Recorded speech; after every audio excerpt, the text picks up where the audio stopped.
87% atau seperempat lebih dari jumlah penduduk Indonesia adalah kelompok milenial. Berdasarkan hasil riset Pusat Penelitian Politik LIPI di 34 provinsi terdapat data 40% atau sekitar 80 juta dari 185 juta pemilih dalam pemilu 2019 didominasi oleh generasi milenial, dan dalam pemilu 2024 diperkirakan akan menjadi 54% pemilih milenial dan juga generasi Z. Ini merupakan angka yang fantastik dan bisa terus bertambah.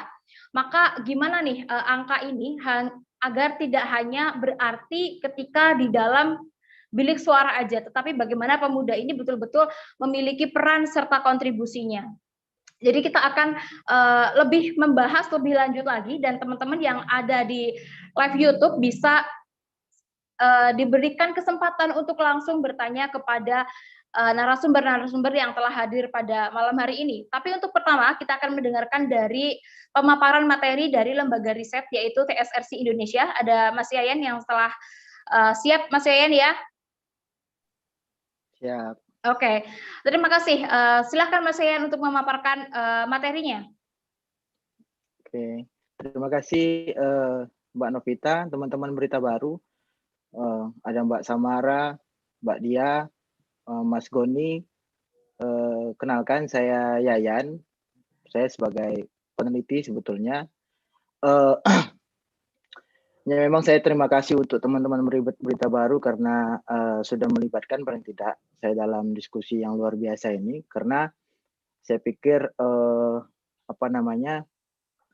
forum untuk mempertemukan para pemuda ini sebenarnya langka sekali. Meskipun sekarang banyak sekali sudah forum-forum lain, cuman kan ada sebuah hal lah yang harusnya bisa kita bahas secara bersama dan kemudian bisa kita takar lah ya sesuai dengan tema hari ini. Kemudian bagaimana partisipasi pemuda dalam jangka 20 tahun ke depan dan jangka 25 tahun ke depan, bukan hanya soal bagaimana tadi kata Mbak Novita di dalam bilik suara, tapi kemudian bagaimana dia bisa kehadirannya itu paling tidak substansial gitu ya terhadap perubahan-perubahan. Materi saya hari ini, saya izin untuk menampilkan slide karena supaya lebih jelas saja. Sudah terlihat slide saya? Mbak Novita, sudah terlihat? Oke, terlihat jelas. Oh, sorry. Oke. Baik.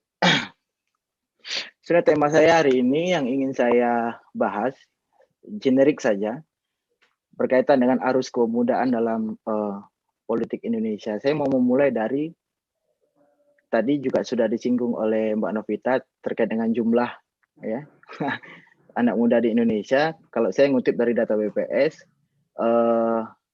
per 2021 itu ada 270,20 juta jiwa penduduk Indonesia.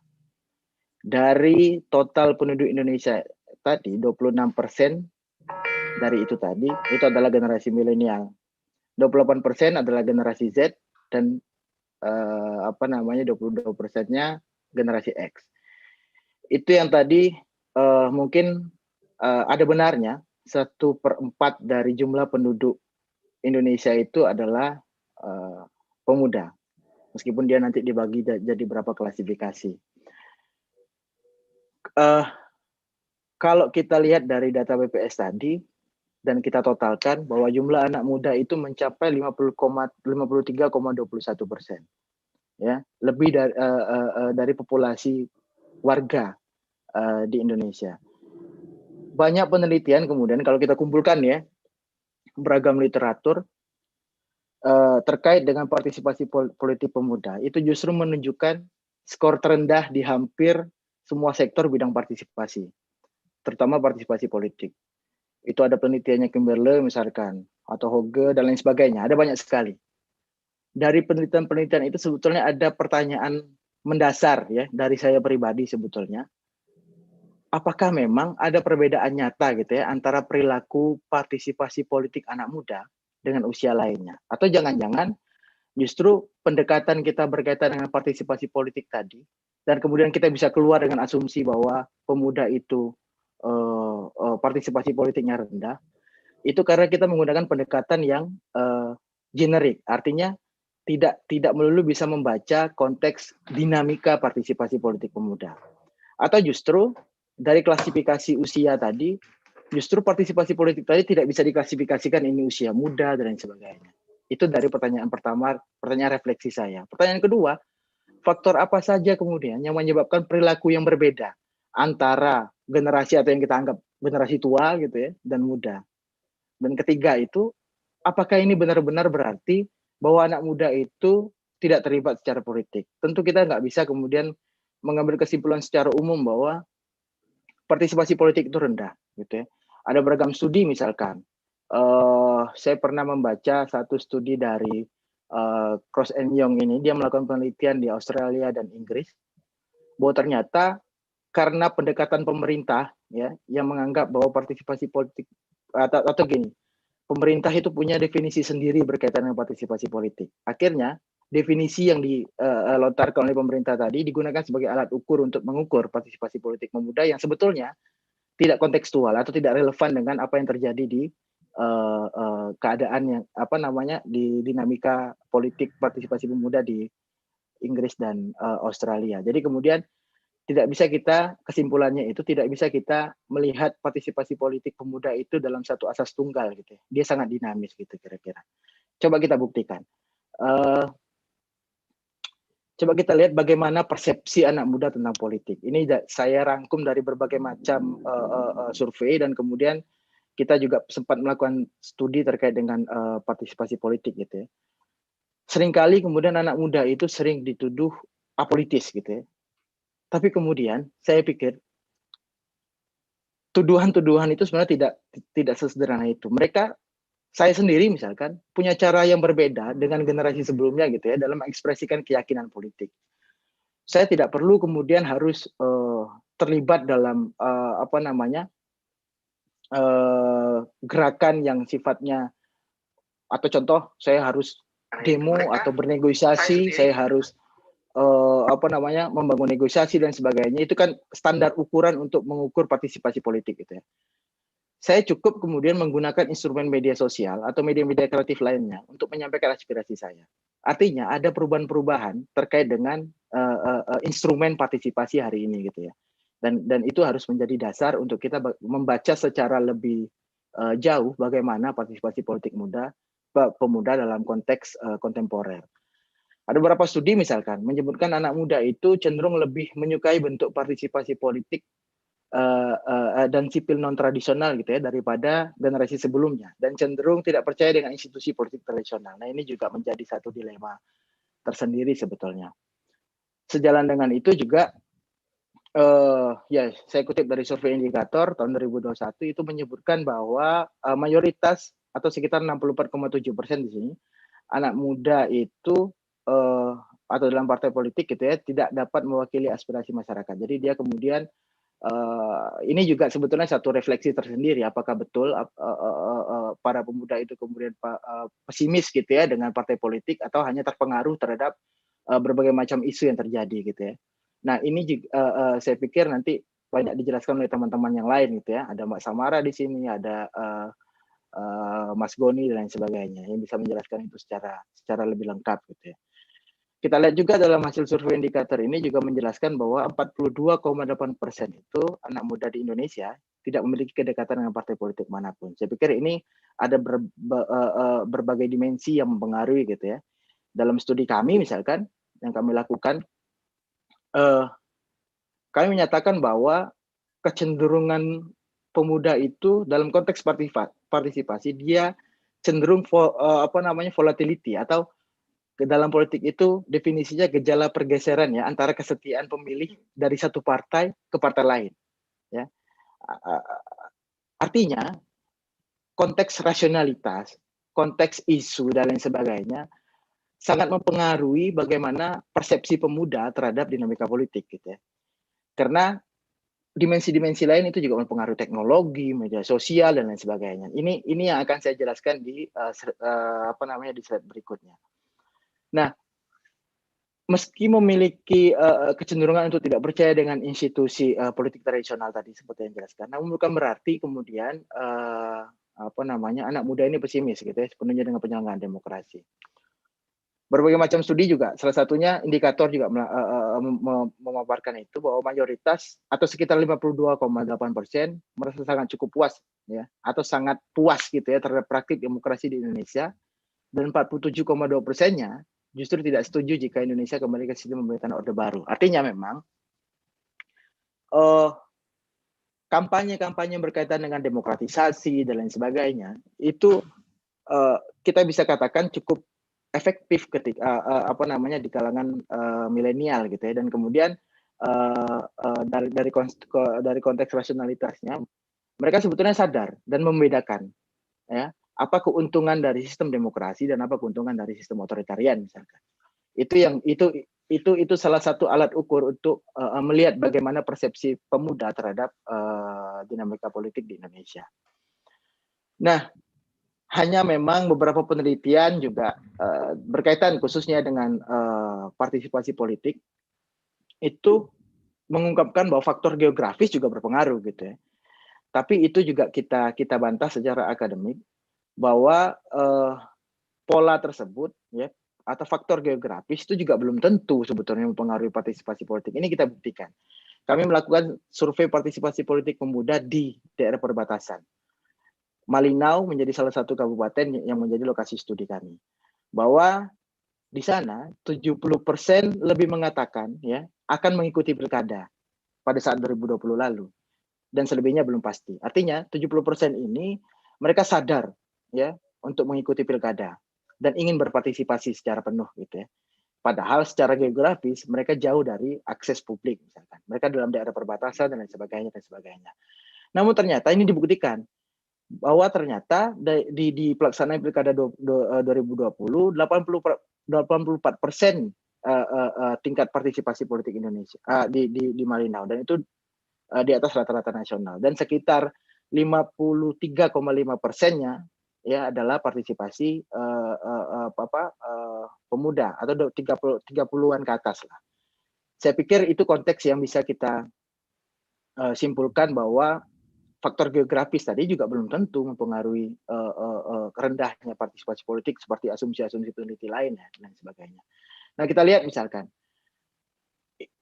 bahwa ternyata banyak pemuda gitu ya, mungkin dari umur 25 sampai 30 tahun, ini dalam studi kami sampai 35 tahun gitu ya, itu justru lebih rasional daripada lapisan umur responden yang lain gitu ya, bahwa mereka justru sulit untuk menerima uang dalam proses pilkada, dan ini saya pikir satu harapan lah ya untuk komitmen kita memberantas money politik dan lain sebagainya. Nah, lalu kemudian kenapa banyak studi misalkan atau banyak pembicaraan di publik menganggap selama ini bahwa partisipasi politik pemuda itu masih belum efektif dan masih rendah dan sebagainya. Saya berasumsi bahwa justru ya kebijakan negara itu juga turut menentukan pada bagaimana cara anak muda ya berpartisipasi dalam politik. Upaya negara untuk mengelola anak muda ya justru menciptakan demokrasi berjarak.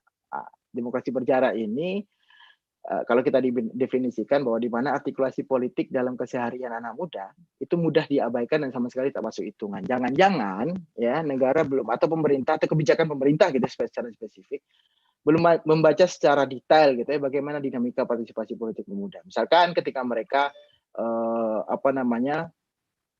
terlibat dalam komunitas-komunitas hobi mereka misalkan dan lain sebagainya, dalam komunitas hobi itu kemudian mereka berdiskusi, membahas isu dan sebagainya, itu belum dibaca sebagai konteks partisipasi. Atau ketika mereka terlibat dalam misalkan sekarang dalam konteks kontemporer sekarang banyak pemuda yang mulai membicarakan isu-isu politik gitu dalam konteks media kreatif gitu, YouTube dan lain sebagainya, itu belum dibaca sebagai konteks partisipasi politik. Nah, ini justru menjadi refleksi kita bersama. Nah, ada kecenderungan bahwa anak muda itu selalu berpikir bahwa partisipasi dalam konteks isu ya ketimbang institusi atau prosesnya. Ya kita melihat aja lah sekarang. Twitter Instagram dan platform media sosial lainnya justru menjadi satu instrumen bagi anak muda untuk update ya berkaitan dengan isu-isu politik maupun isu-isu lainnya dan sebagainya. Dan banyak juga implikasi negatifnya kemudian kita banyak ketika misalkan tidak dibarengi dengan pendidikan politik yang efektif gitu ya, justru banyak anak muda yang terlibat dalam dan mempercayai berita bohong dan sebagainya. Saya pikir itu salah satu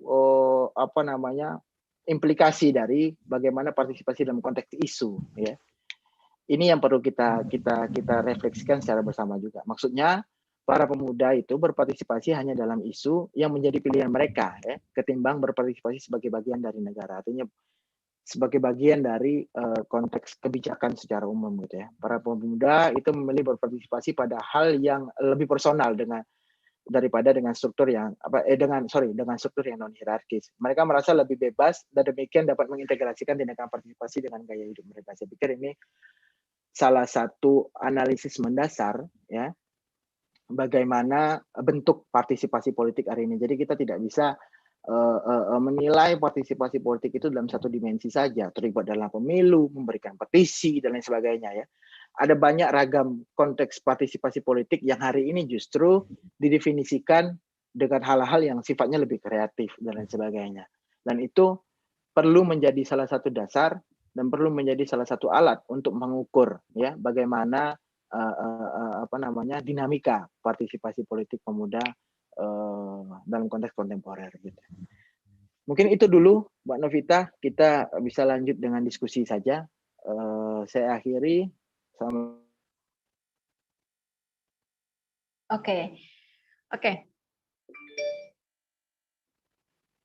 Oke, terima kasih Mas Yan Hidayat. Nanti kita akan ngobrol lebih lanjut soal demokrasi berjarak dan juga kebijakan seperti apa harusnya yang diambil pemerintah. Nanti kita akan ngobrol lebih lanjut, tapi kita akan bergeser dulu ke Mbak Samara Amani Alatas. Mbak Samara ini merupakan tokoh milenial dari partai milenial, dan kita akan mengetahui sebetulnya apa sih yang ditawarkan PSI dan yang ditawarkan Mbak Samara ini. Mbak Samara ini merupakan center dari pemuda-pemuda lainnya, salah satu contoh perempuan milenial dan juga ya semangatnya luar biasa sekali. Beliau adalah ketua DPP Partai Solidaritas Indonesia. Mbak Samara Amani, halo. Iya Mbak, halo. Oke sis, saya pengen ngerti dong sis, gimana boleh dijelaskan latar belakangnya berdirinya PSI, visi misi apa yang mau dicapai, dan juga kenapa Mbak Samara ini dikenal sebagai partainya anak muda ini, gimana pengurusnya ini kan rata-rata pemuda semua ya, dan kenapa PSI memilih branding itu gitu. Silahkan sis. Iya, terima kasih. Senang sekali saya bisa ngobrol di sini, ada Mbak Dia Roro Esti juga, senang sekali bisa ngobrol bareng-bareng di sini. Nggak sabar juga mendengarkan perspektifnya dari segi pengambil kebijakan ya, bukan mengambil kebijakan tapi ya pengawas kebijakan, mengambil legislasi dan lain sebagainya dari DPR RI. Kita banyak banget pasti pengen dengar ceritanya. Oke, mungkin dari segi PSI dulu, kenapa kita mendirikan PSI? Alasannya sebenarnya sangat sederhana. Kenapa kita mendirikan PSI? Kita melihat banyak persoalan pada partai politik yang selama ini terjadi pasca reformasi. Memang seperti yang kita ketahui bahwa ada ketidakpercayaan antara publik dan partai politik. Kalau kita lihat dari survei-survei kepercayaan publik itu, partai politik itu selalu berada pada institusi yang paling terakhir biasanya yang dipercaya oleh publik, partai politik, DPR RI dan sebagainya. Dan tentu di sini pasti ada persoalan, kenapa kok sampai publik tidak percaya dengan partai politik? Tentu saja karena persepsi partai yang dianggap kotor, ya kan, buruk, ya kan, juga tidak ada meritokrasi di sana dan lain sebagainya.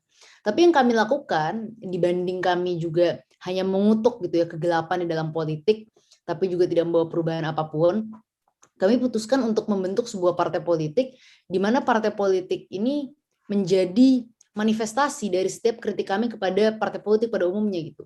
Jadi kalau kita bilang partai politik pada umumnya tidak ada meritokrasi, maka kita coba ciptakan sistem meritokrasi di PSI. Kalau misalnya kami bilang partai politik pada umumnya itu misalnya kami anggap kurang banyak misalnya representasi anak muda, maka kami mencoba untuk memperbanyak representasi anak muda, perempuan dan lain sebagainya. Jadi itu awalnya sebagai sebuah kritik gitu.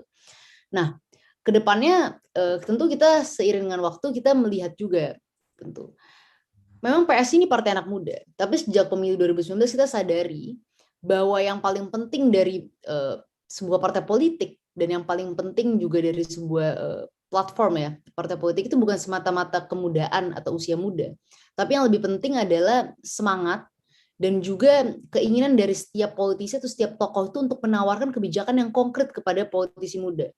Jangan sampai kita hanya bicara bahwa kita adalah anak muda, perwakilan anak muda, tapi sebenarnya tidak ada kebijakan konkret atau upaya juga untuk kita menyelesaikan persoalan-persoalan anak muda. Kalau saya disuruh memilih politisi muda atau politisi yang mungkin nggak muda-muda banget ya, meskipun sekarang nih definisi muda nih jadi luas sekali ya kan. Tapi kalau saya disuruh memilih, saya akan memilih politisi yang bisa betul-betul membawa kebijakan yang konkret untuk anak muda. Kebijakan apa misalnya? Misalnya kasus pengangguran terdidik, isu juga misalnya mengenai hak-hak pekerja, yang dimana banyak dari mereka juga anak-anak muda gitu kan, fresh graduate, yang pekerjaannya juga banyak dari mereka yang tidak digaji UMR, atau misalnya banyak dari mereka juga yang kalau misalnya mendapatkan pelatihan kerja yang harusnya magang sebagai pelatihan kerja, tapi tidak digaji, bahkan digaji misalnya di bawah yang seharusnya itu underpaid gitu ya. Jadi itu yang juga tidak kalah penting. Nah, sekarang ke depan itu buat kami di PSI, tugas kami ya, buat saya, buat PSI, adalah mencoba untuk memahami dan mencoba mengedukasi sebanyak-banyaknya anak muda. Kalau kita bicara soal politik elektoral, terkadang itu, saya ingat banget nih pemilu 2019, pasti Mbak Esti juga ingat banget lah. Banyak sekali politisi-politisi ya, apalagi karena kita semua nyalek waktu itu, kita melihat nih di kalangan di bawah situ, banyak yang tiba-tiba menjadi anak muda gitu. Tiba-tiba menjadi anak mudanya lucu lagi. Tiba-tiba pakai sneakers gitu kan ya, pakai topi gitu ya. Pokoknya nggak pas, tapi mereka maksa gitu lah pengen jadi anak muda, tiba-tiba nongkrong di kafe, kira-kira gitu. Seolah-olah anak muda itu mereka generalisasi menjadi anak-anak muda gaul Jakarta gitu, yang nongkrongnya di kafe, anak-anak muda Jakarta Selatan. Padahal anak muda itu luas sekali. Banyak, jangankan anak muda ya, anak muda kota aja itu luas gitu. Tidak semua dari mereka yang nongkrong di kafe. Kalau kita pergi misalnya ke daerah-daerah di Jakarta Selatan, gak usah jauh-jauh deh, Jakarta Pusat, di belakang Tamrin, di belakang HI yang begitu indah itu, kita bisa lihat sekali, banyak sekali anak-anak muda yang lulusan SMK, yang ketakutan, yang kesulitan sekolah, yang mereka tinggal di daerah pemukiman kumuh, yang MCK saja tidak ada gitu, MCK saja sangat terbatas gitu. Jadi anak muda itu tidak satu dan tidak bisa direpresentasikan dengan gaya gaul pakai sneakers atau pakai topi seperti itu saja. Persoalannya itu kompleks. Ini persoalan yang harus kita selesaikan. Nah, karena itu yang ingin kami lakukan di PSI adalah mencoba mengedukasi mereka untuk menyadari bahwa apa yang terjadi pada diri mereka itu adalah kondisi politik. Apa sih apa yang terjadi dengan diri mereka? Yang terjadi misalnya banyak anak muda yang tadi seperti saya ceritakan, baik dari mereka yang tidak memiliki gaji yang layak, banyak dari mereka juga misalnya lulusan SMK kesulitan mencari pekerjaan, dan lulusan universitas yang sebenarnya anak pintar-pintar, terdidik, harapannya tentu kalau terdidik lebih mudah cari kerja. Tapi kenyataannya pengangguran di Indonesia yang paling besar itu pengangguran terdidik. Ini data sebelum COVID-19 ya, tentu mungkin setelah COVID-19 situasinya berbeda. Tapi sebelum COVID-19, pengangguran tertinggi di Indonesia itu adalah pengangguran terdidik. Nah, itu kenapa? Bisa jadi salah satu teori yang bisa kita anggap adalah ada mismatch antara misalnya dunia pendidikan kita, industri, dan harus ada upaya kan untuk menyelaraskan itu gitu. Karena kalau enggak akan ada lulusan-lulusan yang tidak sesuai dengan kebutuhan kerja Indonesia, dan itu yang terjadi apa? Dua-dua rugi. Industrinya rugi, tenaga kerjanya juga rugi, angkatan kerjanya juga rugi begitu. Yang paling banyak terserap itu justru masyarakat yang lulusan SD, SMP. Kenapa? Karena mereka banyak dari mereka merupakan yang jadi buruh gitu kan. Tapi kan kita mau tentunya mengirim orang-orang yang terbaik juga dong, jangan sampai ada pengangguran terdidik. Nah, itu satu persoalan. Persoalan kedua misalnya masalah anak-anak muda yang kesulitan gitu, kesulitan merangkak tangga sosial. Seperti apa? Misalnya sebagai contoh ya, di Indonesia ini ya, kebanyakan tempat untuk bisa mendapatkan koneksi yang bagus, salah satunya ya, mendapatkan koneksi yang bagus, mendapatkan ilmu latihan bekerja praktis yang baik, yang paling mudah didapatkan melalui pelatihan kerja, yaitu misalnya magang kan. Tapi kita harus sadari bahwa magang itu adalah sebuah keistimewaan. Tidak semua anak itu mampu melakukan magang. Kenapa? Dikarenakan banyak institusi-institusi saat ini yang kalau mereka membuka lowongan magang, itu lowongan magangnya gratis. Yang kedua, kalau tidak gratis, biayanya itu sangat rendah. Apa yang terjadi ketika dua hal itu yang dilakukan? Maka yang akan ikut dalam program-program magang itu adalah anak-anak yang punya segudang keistimewaan, punya segudang privilege yang tidak membutuhkan biaya tambahan, karena ya mereka mau ke sana semata-mata ingin dapat ilmu. Tapi juga ada anak-anak di mana mereka sadar bahwa saya nggak mungkin bisa punya biaya cukup secara transportasi, saya harus kerja, mungkin membiayai orang tua saya, dibanding saya magang kayak gini, udahlah saya langsung kerja aja lah, nggak ada waktu untuk seperti itu, lebih baik saya fokus ke selesaikan sekolah dan lain sebagainya. Jadi akhirnya banyak dari mereka yang tidak punya akses terhadap koneksi-koneksi tersebut dikarenakan mereka tidak punya keistimewaan, karena lingkungan ya, atau kondisi permagangan itu tidak diciptakan untuk orang-orang yang tidak memiliki keistimewaan ini gitu. Nah, tapi seringkali kita menganggap bahwa ini tuh mungkin kamu kurang kerja keras. Saya sering sekali tuh dengar kayak gitu, kurang kerja keras, mungkin kurang pintar, kurang ini. Tapi itu semua tidak semata-mata kegagalan yang diperoleh oleh pribadi-pribadi setiap orang.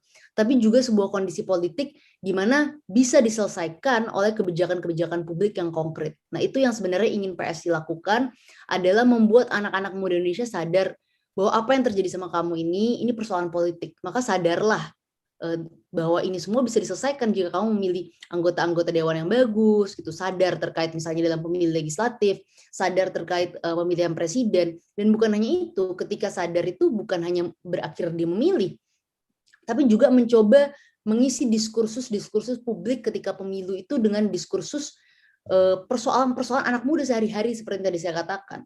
Karena kita ini politisi nih, kalau mau jujur, kita ini politisi itu sangat mementingkan opini publik, pastilah. Apalagi politisi itu butuh pemilih, dan pemilih itu kan menentukan nanti siapa yang menang.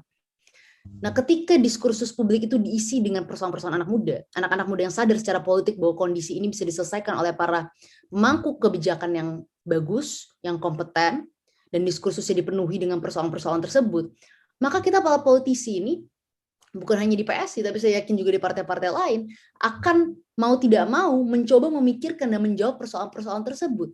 Maka yang terjadi, diskursus publik kita akan penuh dengan upaya kritik-kritik misalnya terhadap politisi dan kebijakan publik, dan juga upaya untuk menjawab persoalan-persoalan tersebut melalui solusi-solusi yang hadir oleh seluruh politisi Indonesia. Nah, itu yang perlu kita tingkatkan, agar harapan saya tahun 2024 anak muda itu tidak menjadi gimmick. Tahun 2019 itu menurut saya terlalu banyak gimmick tentang anak muda, tapi tahun 2024 PR kita bersama adalah mengisi diskursus politik Indonesia dengan isu-isu anak muda yang konkret dan mencoba untuk menghasilkan solusi kebijakan yang konkret juga untuk mereka.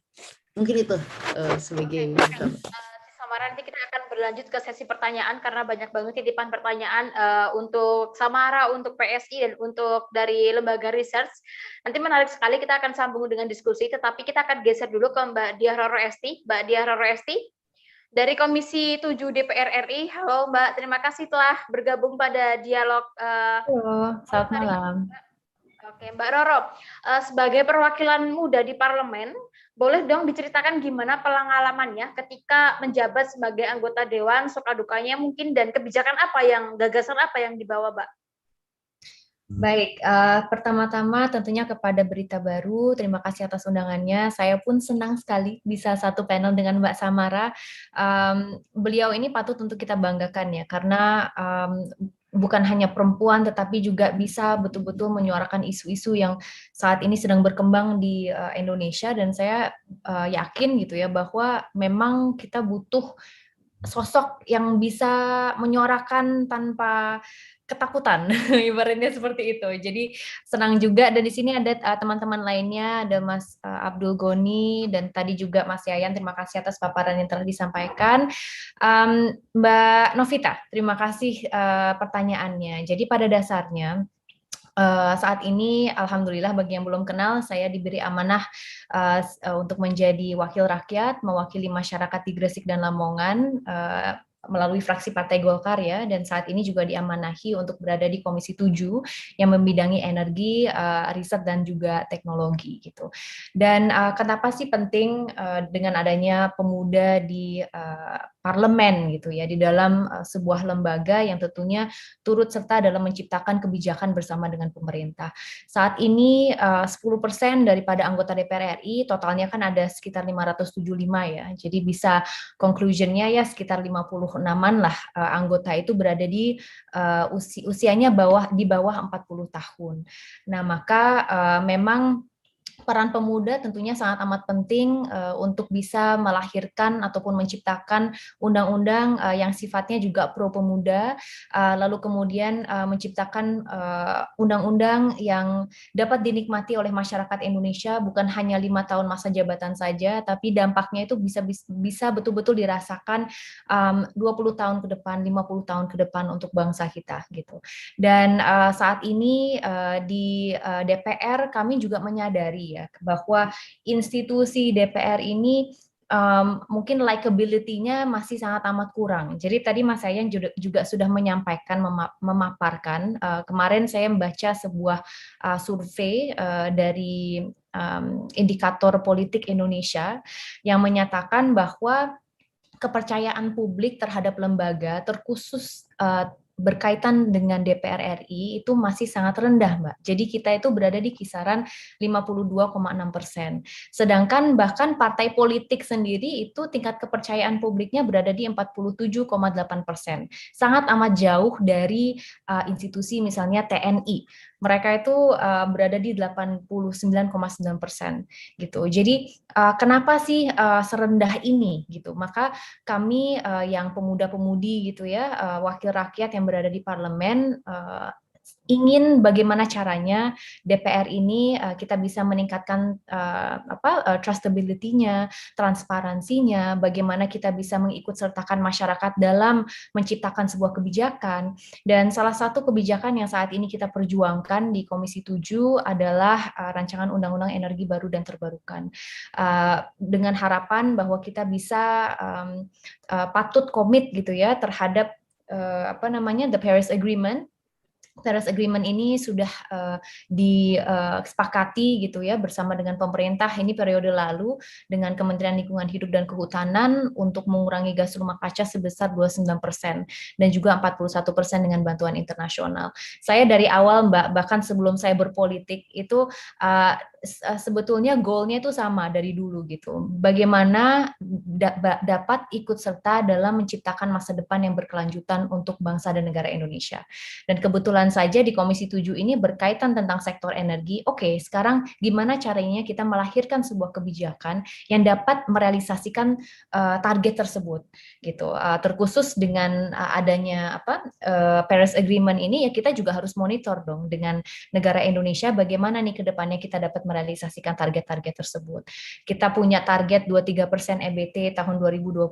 Nah, maka dengan adanya payung hukum, harapannya bisa meningkatkan investasi di bidang ini, lalu kemudian bagaimana energi terbarukan ini bisa lebih kompetitif di dalam energi market kita, di mana saat ini kita mengetahui bahwa energi fosil merupakan penopang daripada APBN kita gitu. Mayoritas juga masih run by fossil fuel. Nah, maka dari sinilah kita mendorong saya beserta anggota lainnya yang berada di Komisi 7 mengingat juga kolektif kolegial ya Mbak ya. Jadi ini saya juga pembelajaran buat saya bahkan bahwa gagasan yang saya miliki itu belum tentu bisa terrealisasikan ketika kita tidak mampu untuk membujuk teman-teman lainnya dari fraksi lainnya untuk mempunyai pandangan yang sama gitu. Jadi di dalam internal rapat, lalu kemudian rapat yang berjalan di DPR, kita harus betul-betul bisa mengkoordinasikan lintas fraksi gitu ya, bahwa ini adalah sebuah undang-undang yang ingin kita usung dan ingin kita dorong ke depannya agar masuk di dalam prolegnas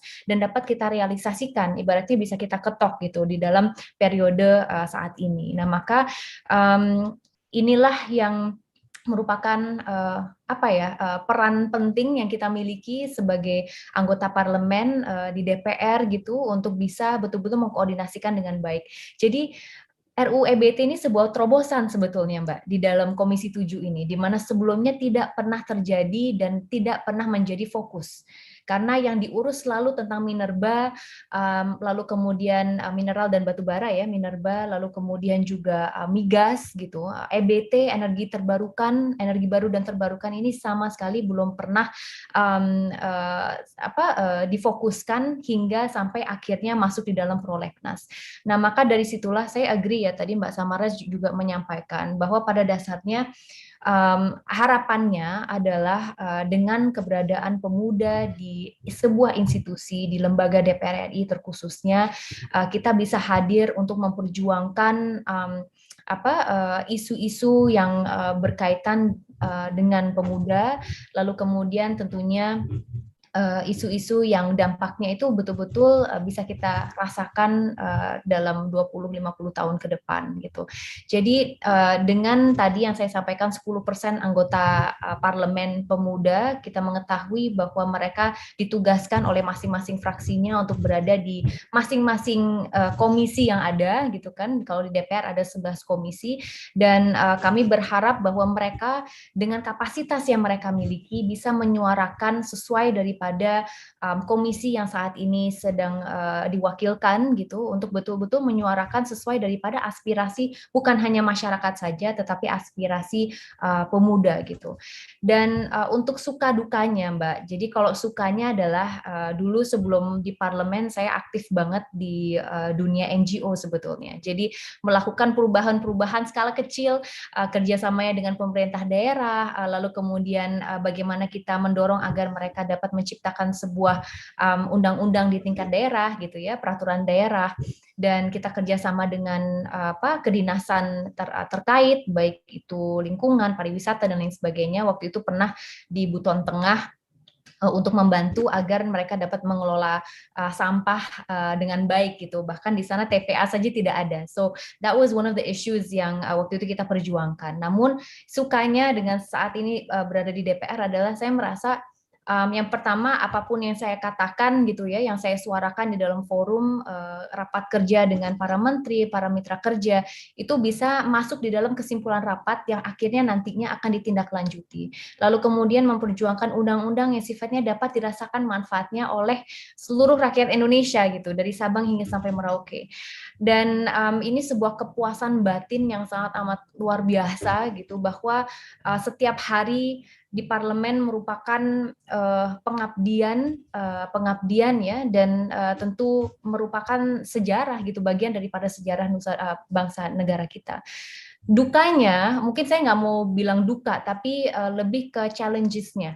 Challenges-nya adalah untuk bisa memanage waktu dengan baik gitu ya. Di samping dunia politik dan juga pekerjaan kita di dunia politik, kita juga punya keluarga, lalu kemudian teman-teman dekat gitu. Jadi bagaimana kita bisa memanage waktu kita dengan baik, dengan orang-orang terdekat kita juga. Lalu kemudian selepas dari itu, salah satu challenge-nya yang tadi saya sampaikan sebelumnya, bahwa sistem yang dimiliki adalah berdasarkan kolektif kolegial, maka terkadang gagasan yang kita miliki itu tidak dimiliki oleh teman-teman dari fraksi lainnya. Jadi setiap hari itu kita harus betul-betul memperjuangkan dengan para anggota di komisi gitu ya, berdasarkan apa yang menurut kita terbaik untuk bangsa Indonesia gitu. Jadi memang pada dasarnya harus selalu koordinasi. Mungkin sekian, nanti kalau ada pertanyaan silahkan bisa kita diskusikan. Mbak Roro tadi sempat disebutin ya, salah satu challenges-nya adalah sistem. Nah, sebagai milenial nih, kalau masuk parlemen itu, kalau Mbak Roro sendiri cenderung melawan sistem atau ikut ke dalam sistem yang sudah ada, Mbak Roro? Menurut saya sebagai anggota DPR kita mempunyai hak untuk berbicara dan hak untuk beropini. Selama ini saya selalu menggunakan hak tersebut untuk memperjuangkan hal-hal yang menurut saya memang dibutuhkan oleh rakyat, gitu. Jadi terobosan-terobosan yang saat ini mungkin dialami dan dilakukan di dalam Komisi 7 misalnya, itu berdasarkan tentu kami yang menyuarakan gitu. Karena tanpa keberadaan kita belum tentu misalnya RUU EBT itu bisa masuk di dalam prolegnas. Lalu kemudian menurut saya gimana ya, sebagai politisi muda, mungkin nanti teman-teman di sini bisa ngasih pandangannya juga gitu terkait ini, bahwa pada dasarnya kita itu tidak bisa 100% idealis. Kita tidak bisa, we cannot be idealistic gitu. Namun yang bisa kita lakukan adalah untuk mempunyai target tertentu gitu ya. Apa sih perubahan apa yang ingin saya lakukan di dalam sistem ini gitu, yang nantinya bisa menjadi bagian daripada sejarah ya kita sendiri, tapi juga lebih pentingnya sejarah bangsa dan negara Indonesia gitu. Jadi ya itu tadi sih Mbak, pada intinya ya tidak takut untuk bersuara, yang paling penting sih itu. Oke, terima kasih Mbak Roro, banyak banget ini pertanyaannya masuk, tapi nanti kita akan sambung lagi. Intinya tidak menutup kemungkinan pemuda-pemuda ini tetap terus menyuarakan gitu ya Mbak Roro ya, meskipun harus melawan sistem gitu, dan harus berani melawan sistem. Kita lanjut ke tokoh pemuda Jawa Timur, yaitu ada Mas Abdul Goni. Halo Mas Abdul Goni. Ya, halo.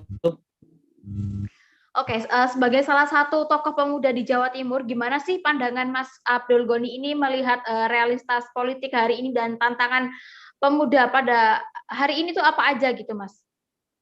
Ya, terima kasih waktunya Mbak Novita. Sudah tadi disampaikan oleh Mbak Samara, terus Mbak Roro dan Mas Yayan tentang bagaimana sebenarnya realitas arah gerak politik pemuda atau milenial hari ini, yang mungkin nama milenial dan kontribusi pemuda di bidang politik baru dimulai di tahun 2019 kemarin. Yang saya bisa ambil bahwanya itu hanya sebatas gimmick ya, semua tokoh politik di negara kita berbondong-bondong untuk menjual dirinya sebagai tokoh yang bisa berpenampilan muda, tetapi pada akhirnya dan pada ujungnya bahwasanya tentang bagaimana setelah kontestasi politik itu selesai maka semua selesai. Nah, kita berbicara tentang akomodir suara, tentang akomodir bagaimana pemuda bersuara, sampai hari ini juga belum bisa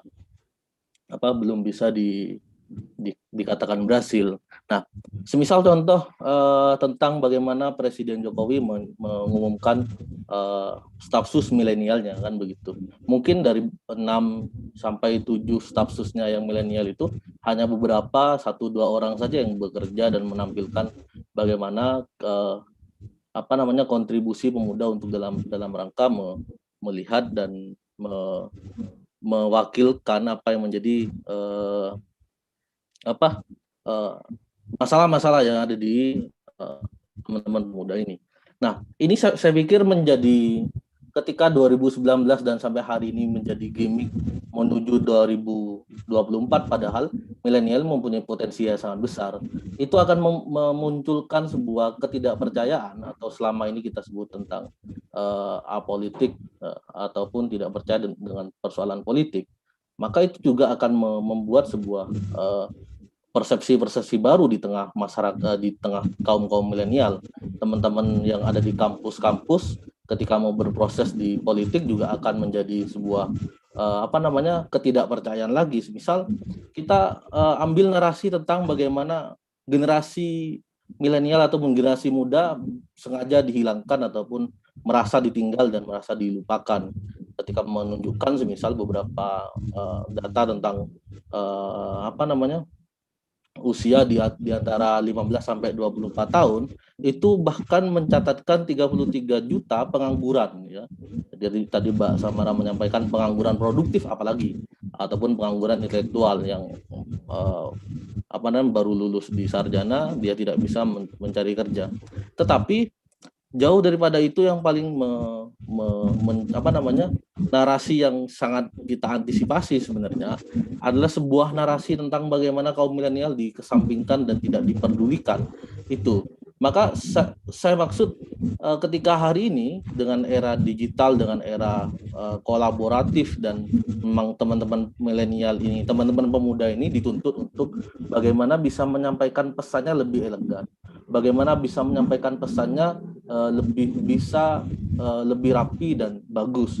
Tetapi ketika itu tidak ada saluran, tidak ada pesan yang bisa masuk kepada stakeholder. Maka saya pikir jangan salahkan kaum muda, misalkan mahasiswa, tetap menjalankan sebuah penyampaian aspirasinya menggunakan cara-cara demonstrasi dan yang lain-lain.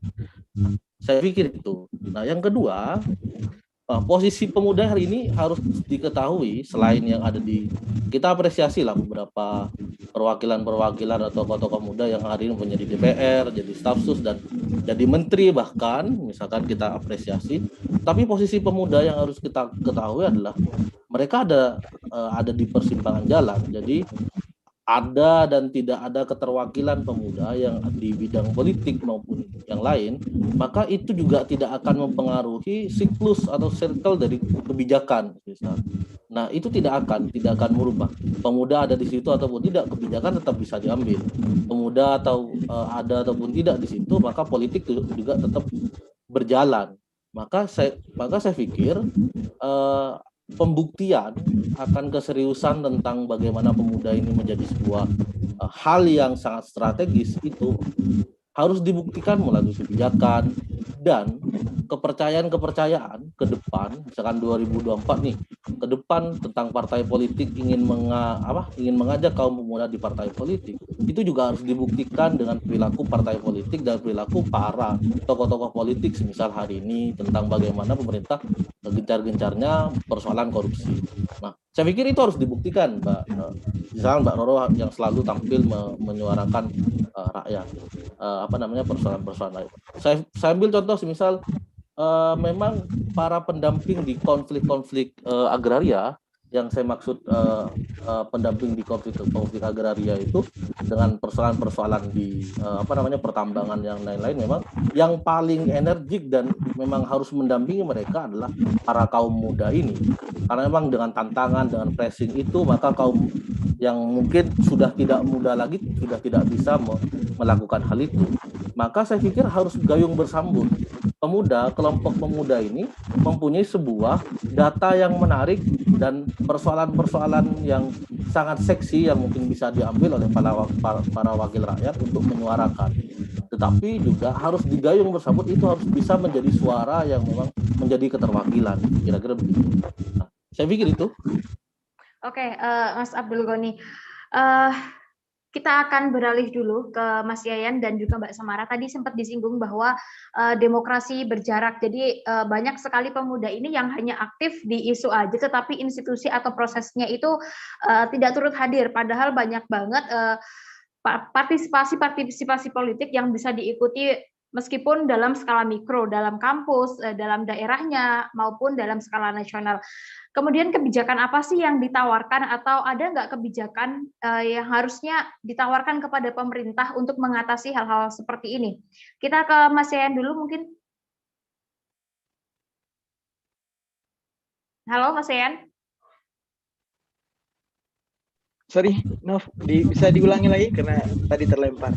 Oke, apa tawaran atau program yang ditawarkan kepada pemerintah agar meningkatkan partisipasi politik anak-anak muda ini, Mas Yan? Saya pikir begini ya. Tadi sudah dijelaskan banyak sebetulnya berkaitan dengan konteks partisipasi, begitu ya, partisipasi politik pemuda. Tadi mulai dari pemilu dan lain sebagainya. Hanya saya pikir peran pemerintah itu, suara saya terdengar jelas ya, Mbak? Terdengar. Oke. Saya pikir peran pemerintah itu adalah mengkonsolidasikan dan mengkoordinasikan. Ada banyak perannya dalam konteks regulasi, misalkan ketika misalkan political will-nya ingin lebih bisa ditonjolkan, misalkan ketika kita ingin menghadirkan keterwakilan pemuda yang lebih gitu ya, di baik itu di parlemen maupun di orang-orang politik lain sebagainya. Saya pribadi misalkan ketika perempuan punya kuota sendiri di parlemen, seharusnya pemuda juga punya kuota. Itu contoh. Itu hanya contoh. Entah modelnya seperti super system atau dalam partai politik setiap unsur keterwakilan pengurus partai politik kita punya keterwakilan pemuda berapa persen dan lain sebagainya. Saya pikir itu yang bisa dilakukan dalam konteks regulasi. dalam konteks program, kebijakan dan lain sebagainya, di sini fungsi lebih jauh yang bisa dilakukan pemerintah berkaitan dengan memperkuat forum-forum yang itu berkaitan dengan media kreatif dan sebagainya. Bisa saja kemudian kita punya misalkan hari ini ya, terlepas dari pembicaraan soal pemilu dan sebagainya, ada berapa persen sih pemuda yang hari ini berinisiatif mendirikan UMKM, berinisiatif mendirikan startup dan lain sebagainya. Saya pikir itu harus dibaca dalam konteks ekonomi kreatif ya. Saya tertarik dengan satu, jadi saya pernah meneliti di Lampung, ada satu pemuda yang dia menginisiasi sebuah startup berkaitan dengan smart city. Saya pikir inovasi-inovasi seperti ini yang perlu lebih diperhatikan dalam konteks kebijakan di pemerintah. Mungkin melalui Kementerian Ekonomi Kreatif dan sebagainya, ya, menghadirkan ruang-ruang untuk mereka bisa bertemu atau inkubasi bisnis dan sebagainya. Tadi regulasi dan kemudian program, ada banyak lagi artikulasi program yang bisa dilakukan, baik itu sosialisasi dan sebagainya. Hanya saja catatan utamanya adalah gambaran berkaitan dengan partisipasi politik pemuda itu tidak bisa ditentukan dari persepsi pemerintah, persepsi struktur hierarkis. Kita harus memperluas itu dalam konteks yang lebih dinamis. Dalam konteks yang lebih dinamis itu adalah mengambil apa yang terjadi dalam kontekstualnya, dinamika politik pemuda, dan kemudian mengadopsinya dalam kebijakan. Saya pikir begitu, Mbak Novita, karena saya melihat satu perubahan positif gitu ya, ketika melihat bagaimana gerakan pemuda hari ini justru lebih inovatif daripada zaman saya gitu ya. Pemuda hari ini bahkan mampu mengartikulasikan bagaimana mereka bisa lebih mandiri ya, tanpa harus terlibat dalam struktur-struktur pemerintah gitu.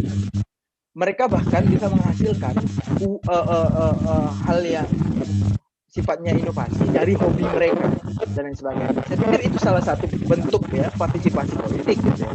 Dan itu yang harusnya bisa kita baca melalui kebijakan publik. Jadi nanti dulu kita kalau saya pikir ya, kita ngomong soal konteks 2024.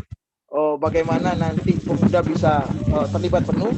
Saya pikir ketika kemandirian dan kemudian inovasi-inovasi yang dilakukan, regulasi yang memberikan ruang terhadap partisipasi pemuda itu bisa dilakukan, 2024 itu pemuda tidak hanya menjadi komunitas politik, justru dia mengambil peran yang lebih aktif untuk menentukan ya bagaimana arah politik Indonesia di 2024 ke atas. Jadi saya pikir begitu, Mbak Novita. Yang perlu dilakukan adalah memperkuat peran dan partisipasi politik. Oke, jadi terima kasih. Politik yang bisa dilakukan. Kita akan geser ke Mbak Samara Amani. Ini ada pertanyaan dari netizen dan juga banyak tadi beberapa yang menyapa Mbak Samara Amani. Salah satunya begini, apa gagasan milenial yang bisa ditawarkan berkaitan dengan politik Indonesia? Dan ada juga pertanyaan, Mbak Samara, gimana sih caranya untuk mendapatkan dukungan atau suara dari anak muda nih? Karena kan kebanyakan dari mereka tuh meng-underestimate partai politik gitu kan, nggak percaya sama partai politik. Nah, gimana Mbak caranya untuk mendapatkan dukungan dari teman-teman milenial, dan program apa atau gagasan milenial yang bisa ditawarkan berkaitan dengan politik Indonesia? Iya, saya kira tadi Mbak Esti juga bagus sekali mengangkat perkara PBB ya. Saya kira itu salah satu persoalan yang penting sekali, yang seharusnya juga menjadi fokus kita sebagai politisi. Karena bagaimanapun juga kalau misalnya sampai planet kita ini rusak, bencana alam terjadi, salah satu yang paling merasakan pasti generasi selanjutnya, itu generasi kita atau generasi anak-anak kita dan lain sebagainya. Nah, gimana caranya untuk meraih suara anak muda? Saya kira anak muda itu juga rasional ya. Jadi banyak dari mereka, apalagi kalau misalnya kita melihat mereka yang betul-betul termarginalkan, yang paling penting bagi mereka tentunya adalah apa tawaran kebijakan atau tawaran solusi kita terhadap persoalan-persoalan yang mereka hadapi. Kadang kita tuh memang menganggap bahwa anak muda ini seperti entitas sendiri gitu, berbeda dengan generasi sebelumnya, seolah-olah kalau anak muda pendekatannya harus 100% berbeda. Sebenarnya yang berbeda tentu saja pasti tawaran kebijakannya, karena zamannya berbeda pasti. Tapi cara-cara yang paling konkret sama seperti kita menjawab masalah masyarakat pada umumnya, yaitu menawarkan kebijakan kalau mereka ada masalah, sama juga seperti anak muda. Ketika mereka ada masalah, kita tawarkan kebijakannya. Kalau misalnya kita hanya kita hanya menjadi anak muda, mencoba merepresentasikan anak muda hanya karena usia kita gitu, misalnya saya cuma bilang, oh ya saya masih muda nih, politisi muda, tapi terus apa gitu keuntungannya mereka direpresentasikan sama saya sebagai politisi muda itu apa gitu. Saya kira juga pasti Mbak Esti merasa gitu. Apa sih keuntungannya kalau hanya menjadi usia muda dan hanya mengisi representasi kemudaan misalnya dalam DPR RI? Kan itu irrelevan. Yang penting adalah ketika kita menjadi anak muda dan masuk ke dalam gelanggang politik, masuk ke dalam DPR kah, DPRD kah, atau eksekutif gitu, dimanapun itu, adalah membawa kebijakan yang konkret untuk mereka. Apakah legislasi yang membantu makin banyaknya energi terbarukan, gitu, membatasi fossil fuel tadi, terus kemudian juga misalnya perkara hak pekerja gitu kan, atau misalnya kalau dalam isu-isu perempuan juga misalnya mengenai rancangan undang-undang penghapusan kekerasan seksual. Saya kira itu adalah cara yang paling efektif untuk meraih suara anak muda gitu. Karena kalau misalnya tidak, saya kira juga mereka tidak ada pembeda gitu. Jangan-jangan saya khawatir selama ini kalau misalnya kita tidak melakukan itu, mereka yang memilih berdasarkan popularitas partai saja, karena sudah tahu ini partai lama, partai yang mereka kenal, maka mereka memilih. Pembedanya tentunya lagi-lagi harus kepada tawaran kebijakan sih, mungkin itu. Jadi pertanyaan pertama apa ya, saya lupa lagi. Mbak Novita masih ke mute. Oke, jadi tawaran kebijakan yang seperti apa Mbak Samara? Iya, tadi kayak saya kasih contoh misalnya soal rancangan undang-undang gitu kan. Terus misalnya tadi kayak Mbak Esti cerita soal energi terbarukan dan lain sebagainya. Saya kira itu tawaran-tawaran kebijakan yang sangat pro terhadap anak muda ya. Dan saya menarik sekali karena di Indonesia ini misalnya sebagai contoh ya, masih sangat terbatas politisi yang membicarakan misalnya soal lingkungan hidup, itu terbatas sekali gitu. Itu isu yang nampaknya nggak seksi gitu bagi para politisi Indonesia kita. Karena mereka menganggap isu itu memang belum masih belum begitu populer misalnya dibandingkan di negara-negara lain di mana isu climate change gitu, perubahan iklim itu menjadi isu yang sangat penting, populer dan selalu dibahas itu dalam pemilu.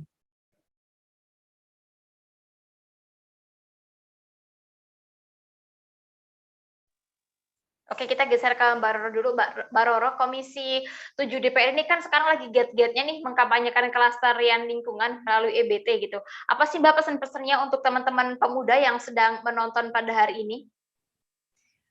Oke, Mbak, mungkin sebelum saya menjawab, saya ingin menanggapi apa yang tadi sudah disampaikan oleh teman-teman yang sudah bicara. Jadi pada dasarnya menurut saya memang penting sekali untuk adanya edukasi politik kepada para pemilih gitu. Jadi ya seluruh rakyat Indonesia ya jatuhnya yang mempunyai hak voting, hak milih gitu, para wakil rakyat mereka, para leader mereka, baik di tingkat daerah maupun di pusat gitu ya. Dan menurut saya penting sekali karena pada dasarnya misalnya contoh ya dengan DPR RI gitu, untuk menjadi wakil rakyat.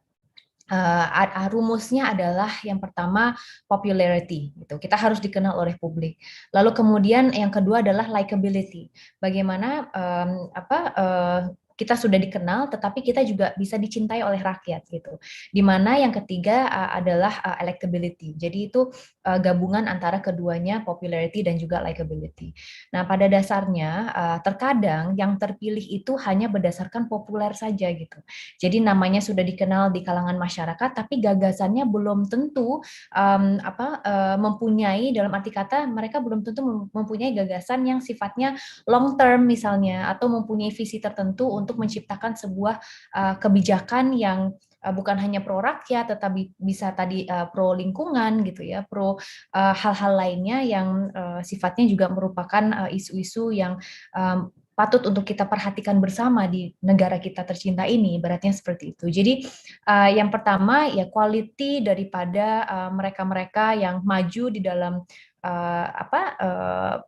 pemilu ataupun pileg gitu ya, itu perlu kita tingkatkan. Lalu kemudian gagasan itu perlu ada, dan itu harusnya menjadi basis daripada kenapa masyarakat ingin memilih mereka gitu, agar mereka juga merasa terwakili, suara mereka itu betul-betul merasa terwakili. Dan tadi menarik banget yang mengenai kota milenial atau kota pemuda gitu, karena tadi berdasarkan paparan yang sudah disampaikan oleh Mas Yayan, Mas Yayan, itu adalah misalnya kita gabungkan generasi Z dan juga milenial, itu sudah mencakup 50% daripada total populasi di Indonesia. Jadi otomatis we are a majority gitu di dalam di negeri kita gitu. Jadi maka kalau misalnya mereka mempunyai kuota tersendiri untuk akhirnya nanti bisa merepresentasikan pemuda dengan baik, saya rasa why not. Tapi dengan catatan bahwa tadi yang disampaikan oleh Mbak Samara penting banget gitu, bahwa keberadaan pemuda penting, tetapi ya mereka juga harus mempunyai gagasan tertentu yang di mana mereka mempunyai isu-isu tertentu yang ingin diperjuangkan, dan dampaknya tentu bisa dirasakan oleh seluruh masyarakat Indonesia. Kembali lagi mengenai RUU EBT, jadi Mbak, kita itu betul-betul berusaha gimana caranya diskusi mengenai undang-undang ini bisa sifatnya terbuka gitu.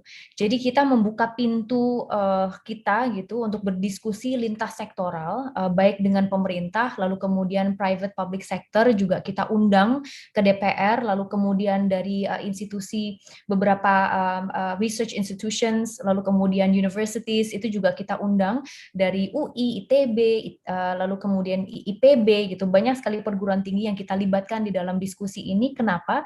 Karena kita ingin menciptakan sebuah kebijakan yang sifatnya science-based gitu. Science-based policy yang betul-betul memang dibutuhkan oleh masyarakat Indonesia. Dan kita juga undang public-private sector gitu, yang tentunya mempunyai gagasan-gagasan tertentu, baik dari segi teknologi yang ingin mereka kembangkan, namun terkendala karena belum ada sebuah payung hukum yang bisa mendorong agar mereka bisa melakukan terobosan-terobosan tertentu di bidang renewable energy ini. Jadi yang terpenting dalam hal ini adalah menyadari bahwa setiap orang itu mempunyai peran tersendiri dalam bukan hanya mengembangkan EBT saja, tetapi dalam menciptakan masa depan yang berkelanjutan. Kebetulan saja saya diberi amanah oleh Allah SWT ya. Saya merasa jabatan itu kan titipan dari Yang Maha Kuasa gitu. Jadi saya ingin sekali dengan amanah yang diberikan, saya menciptakan sebuah kebijakan payung hukum yang bisa mempermudah kita semua agar dapat terciptanya masa depan berkelanjutan. Itu yang pertama. Tetapi yang lainnya yang lainnya menurut saya mempunyai peran yang juga penting gitu, sama pentingnya, karena esensi daripada gotong royong ini perlu kita gaungkan agar lintas sektoral, bahkan akademisi mempunyai perannya sendiri, para pemuda mempunyai perannya sendiri, bahkan influencer mempunyai perannya sendiri gitu. Dengan influence yang mereka miliki, bagaimana mereka bisa menggerakkan agar masyarakat Indonesia merubah mindset mereka, bisa merubah gaya hidup mereka kesehariannya seperti apa gitu, yang kebiasaan-kebiasaan setiap hari yang harus dirubah agar kita dapat menciptakan masa depan berkelanjutan. Jadi collectivity dan kerjasama inilah yang dibutuhkan, dan mudah-mudahan saya akan support dari segi menciptakan yang tadi saya sampaikan payung hukum agar dapat merealisasikan target-target tersebut ke depannya.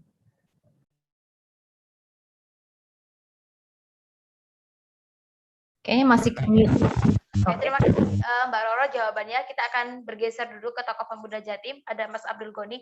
Mas Abdul Goni, sebetulnya sejauh ini menurut Mas Abdul Goni sendiri, bagaimana sih pengaruh anak muda ini di politik elektoral Indonesia, dan sebagai tokoh pemuda, bagaimana Mas Abdul Goni menanggapi pemaparan dari para politisi yang sudah menjelaskan pemaparannya tadi, dari Mbak Samara Amani dari Partai Solidaritas Indonesia, dan juga Mbak Diah Roro sebagai salah satu milenial yang berhasil melenggang di parlemen?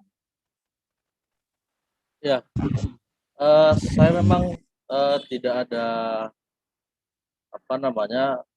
masalah dengan, ataupun saya menjadi satu satuan semangat dalam rangka di mana niat yang seperti disampaikan Mbak Samara tadi tentang bagaimana pemuda ini kita akomodir dan bisa bersuara di parlemen ataupun di sisi kebijakan.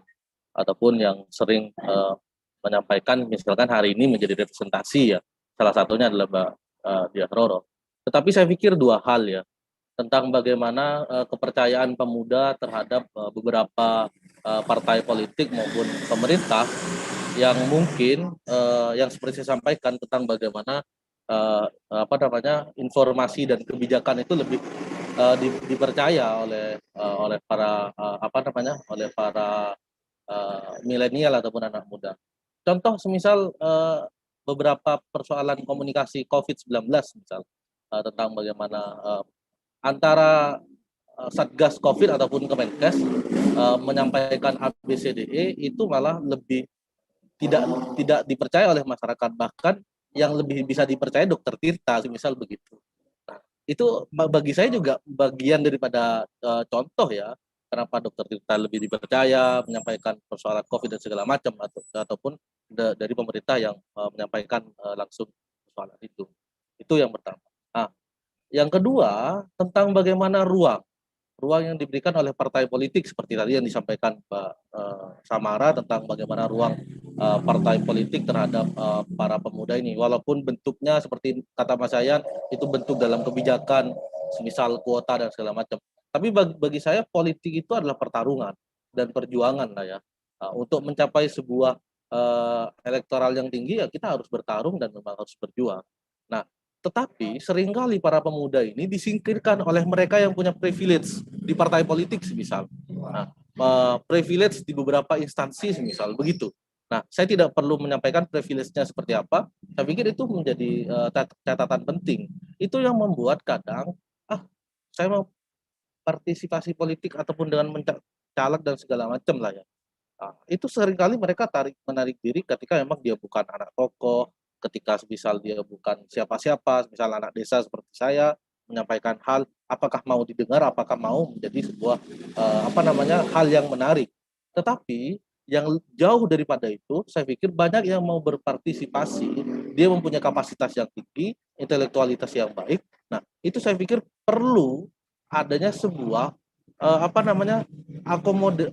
akomodasi politik yang maksud saya itu secara politik harus diakomodir ya, bagaimana suara-suara mereka bisa sampai kepada persoalan-persoalan kebijakan, tidak hanya berbicara soal elektoral yang dimana pemuda hanya sebatas milenial hanya sebatas identitas di setiap pemilu 2019 dan besok juga 2024, dan pada akhirnya secara kebijakan bahwasanya mereka ditinggal, aspirasi mereka ditinggal, dan akhirnya jangan disalahkan kalau memang mereka berubah haluan kebijakan dan pandangan terhadap pemerintah, mereka menganggap ini lebih baik oposisi dan yang lain-lain.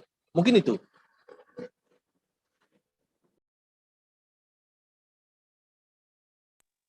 Oke, menarik sekali, dan kita akan mendengarkan closing statement dari seluruh narasumber dengan sesi pertanyaan terakhir. Ini pertanyaan dari teman-teman yang kita rangkum. Menurut Mas Yayan, Mbak Roro, dan Mbak Samara, Mas Goni, ini gimana sih masa depan politik kaum muda di Indonesia ke depan, dan pesannya untuk para pemuda di Indonesia terkait partisipasi politik seperti apa? Kita mulai dulu dari Mas Yayan, 5 menit terakhir closing statement. Saya selalu dapat ini nih, duluan nih. Ya, kalau berkaitan dengan masa depan, saya pikir proyeksi ke depan adalah yang perlu dilakukan, terutama bagi saya sendiri ya, karena alhamdulillah saya masih merasa muda gitu ya, tetap pada kreativitasnya masing-masing. Ya pada intinya bagaimana mengkonversi tadi apa yang kita minati, apa yang kita geluti gitu ya, itu menjadi hal-hal yang sifatnya berdampak terhadap lingkungan sekitar gitu ya. Saya pikir itu sederhananya, karena berbicara berkaitan dengan pemuda gitu ya. Meskipun pada dasarnya tadi kalau saya coba tanggapi apa yang disampaikan oleh Mbak Samara, meskipun tetap kita tetap merespon kebijakan secara umum, dan kemudian hal-hal yang sifatnya mengakomodir kepentingan kita sebagai warga negara gitu ya. Tapi hal lain adalah perlu penyegaran lah paling tidak dalam konteks dinamika politik gitu ya. Yang kedepannya itu saya pikir yang berada di parlemen itu tidak hanya orang-orang yang hanya sekedar tadi terpilih karena popularitas ya. Itu bisa diisi oleh pemuda yang memang betul-betul punya kualitas dan bisa dan mampu membawa kepentingan bersama gitu ya. Artinya percuma kita punya keterwakilan gitu ya, pemuda di dalam parlemen ataupun dalam ruang-ruang politik lain. Tidak hanya dalam parlemen, sebetulnya kepala desa dan sebagainya, saya pikir juga satu ruang politik yang perlu diintervensi juga gitu.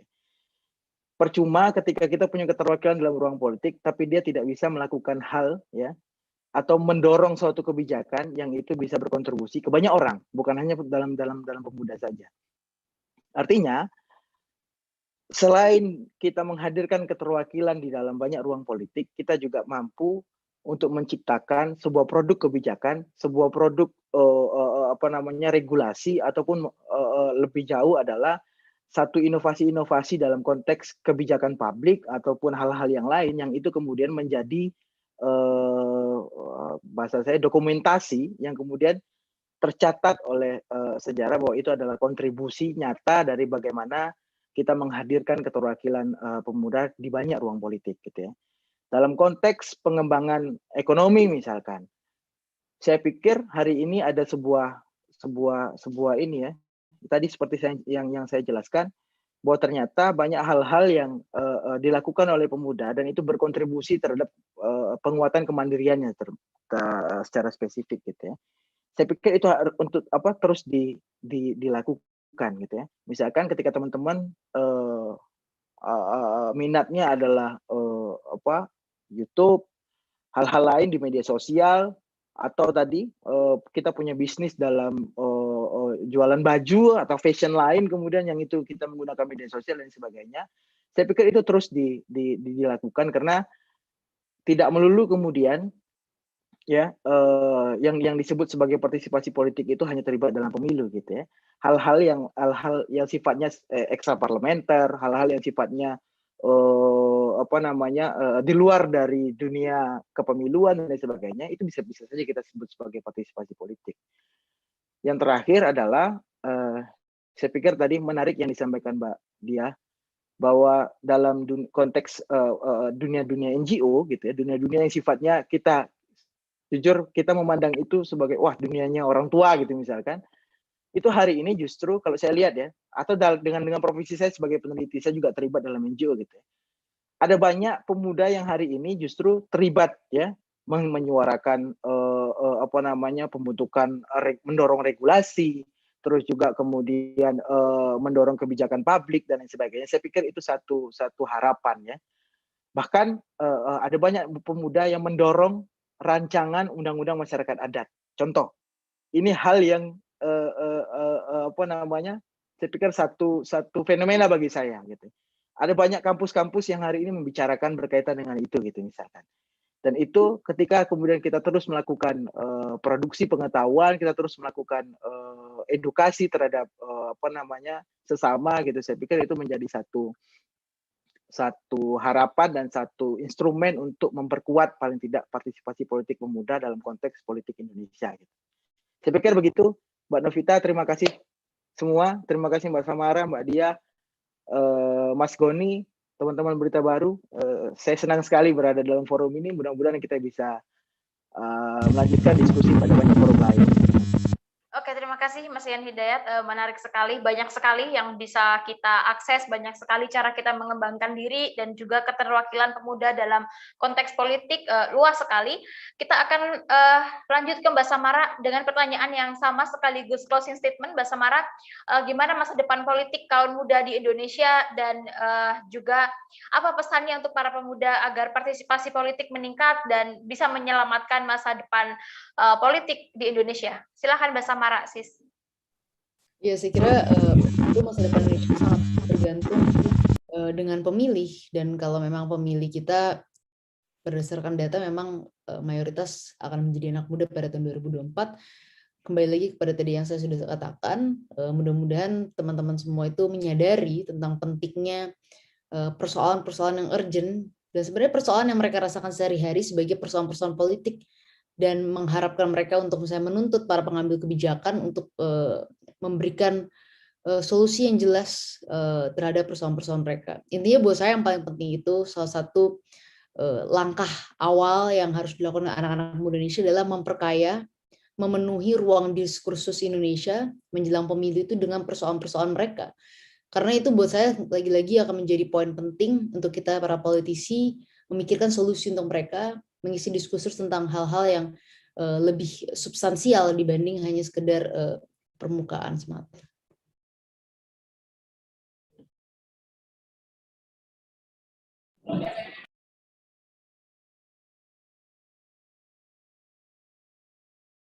Masih ke-mute kayaknya Mbak Novita.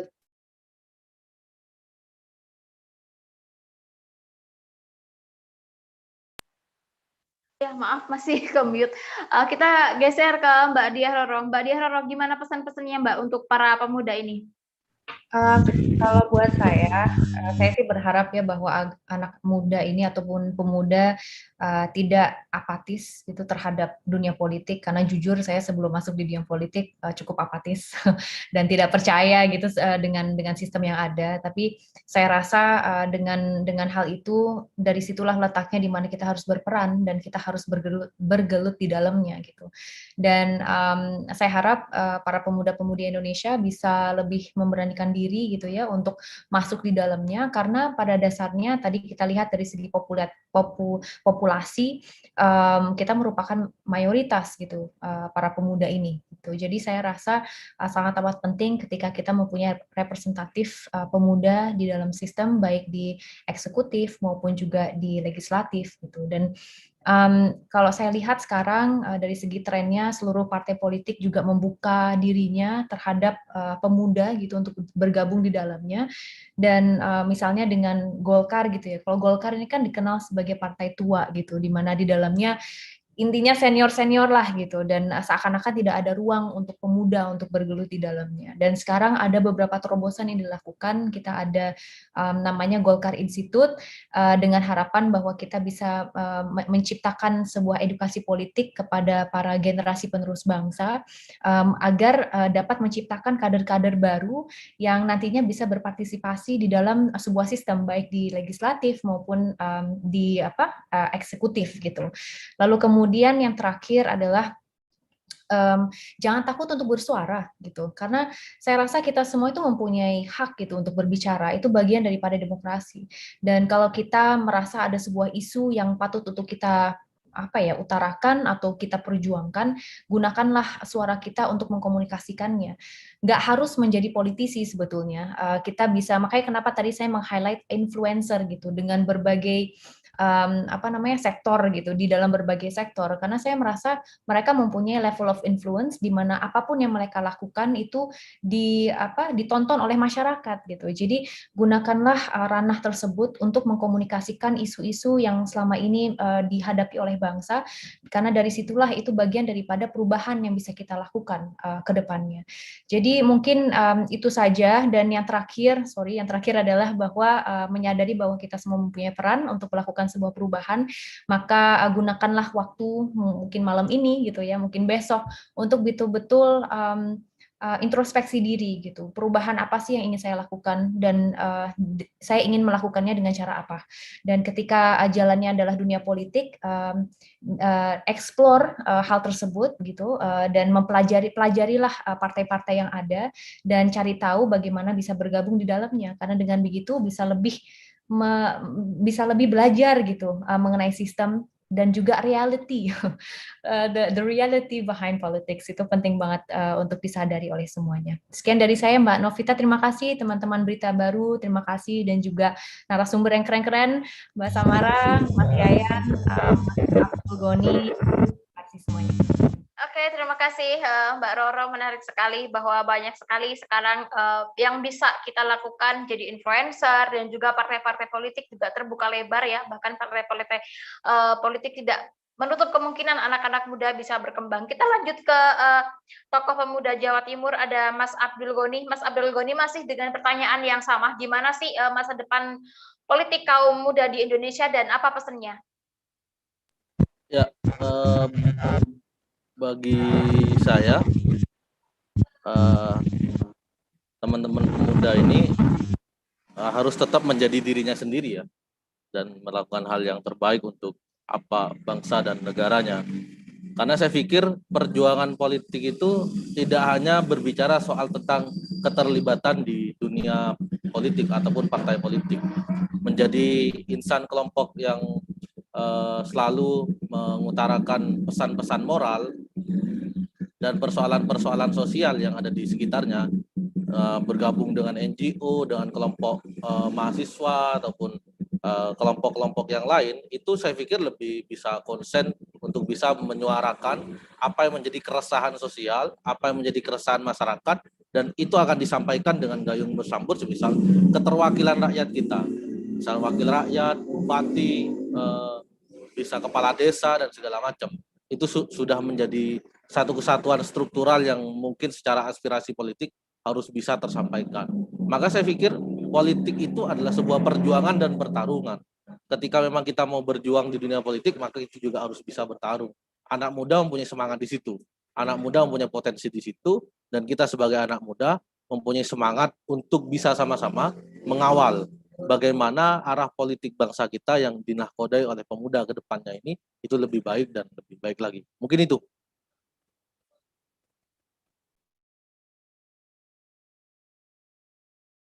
Masih ke mute, Mbak. Masih ke mute.